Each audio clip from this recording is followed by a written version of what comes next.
सृष्टिकर्ता ब्रह्मा पुत्र दक्ष प्रजापति की महिमामय उपाधि से विभूषित होते ही गर्वोन्त हो उठे। अपने आप को सर्वोपरि साबित करने के उद्देश्य से उन्होंने एक विराट भव्य यज्ञ का आयोजन किया।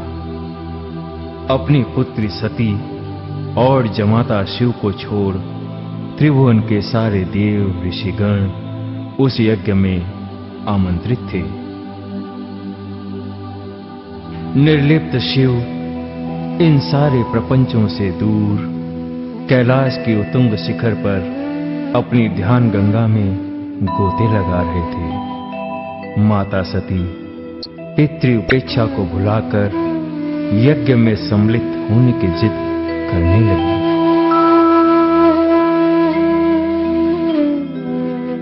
शिव की सारी वर्जनाएं सती के उपनते हठ सागर में तिरोहित हो गई।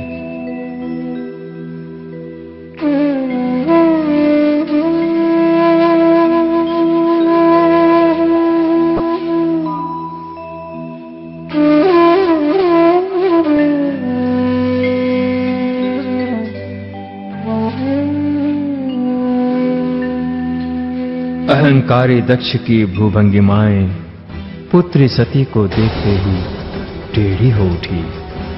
उपेक्षाओं के निरंतर आघात से व्यथित माता सती यज्ञ में शिव का भाग न दे क्रोध से तिलमिला उठी। पिता से मिले तिरस्कार और अपमान ने उनकी क्रोधाग्नि में घी की आहुति डाल दी और प्रज्वलित अग्नि शिखा में सती ने अपने प्राण त्याग दिए।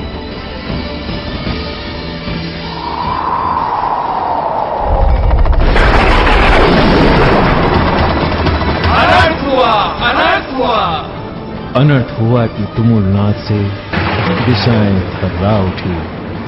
भय कंपित सागर की उताल तरंगें अनियंत्रित हो चली। दिग्गजों की चिंगारों से पर्वत की छाती विदीर्ण होने लगी और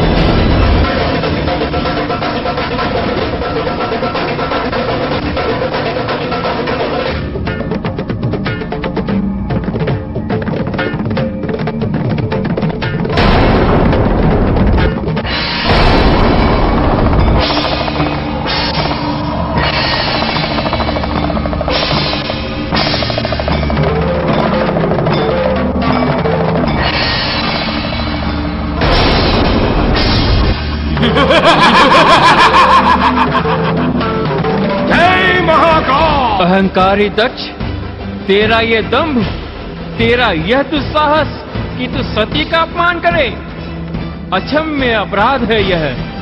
वीरभद्र, आज्ञा देव। प्रलय के प्रचंड आघात सा टूट पड़ो। शिवद्रोहियों के रुंड मुंड से पाट दो धरती। मदांध दक्ष की यज्ञ स्थली को वध स्थली बना दो।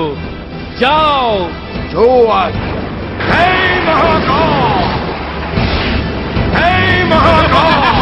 शिव की अपरिमित शक्ति का स्वरूप वीरभद्र दक्ष के यज्ञ स्थल में भयंकर तबाही मचाता है।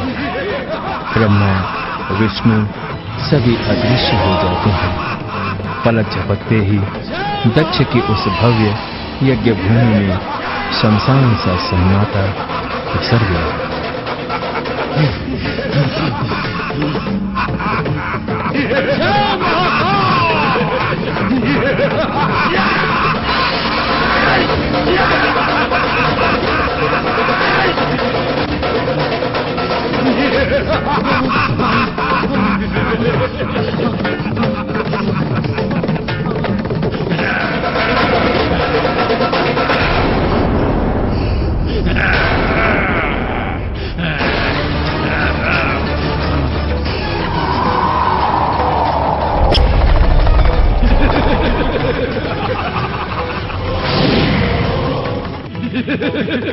जय महाकाल!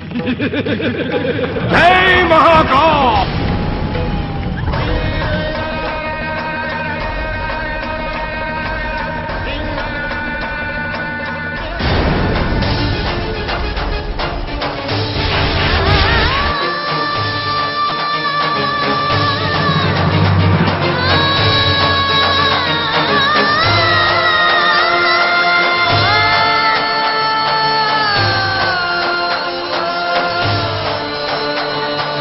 शिव सती के मृत शरीर को अपने कंधे पर डालकर आकाश मार्ग में चले जाते हैं।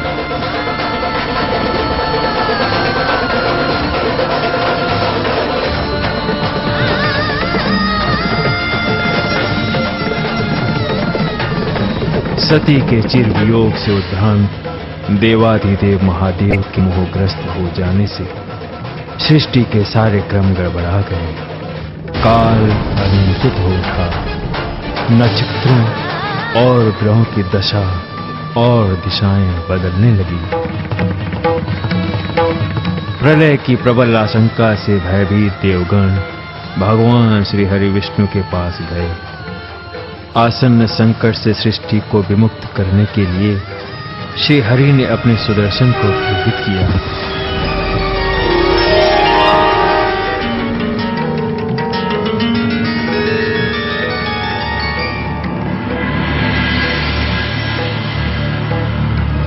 सुदर्शन चक्र ने सती के मृत शरीर को धीरे धीरे 51 खंडों में काट गिराया। माता सती के खंडित अंग जिन भूखंडों पर गिरे वे सब के सब पीठ कहलाए। इस पावन पवित्र धरती पर माता सती का हृदय कटकर गिरा था, इसलिए यह हृदयापीठ के नाम से भी ख्यात है। भगवान सदाशिव के कंधे से माता सती का हृदय गिरते ही उनका मोह भंग हुआ और उन्होंने माता सती का अंत्यसंस्कार यही किया। फलतः पुराणों की पावन कथा में देवघर को चिता भूमि भी कहा गया है।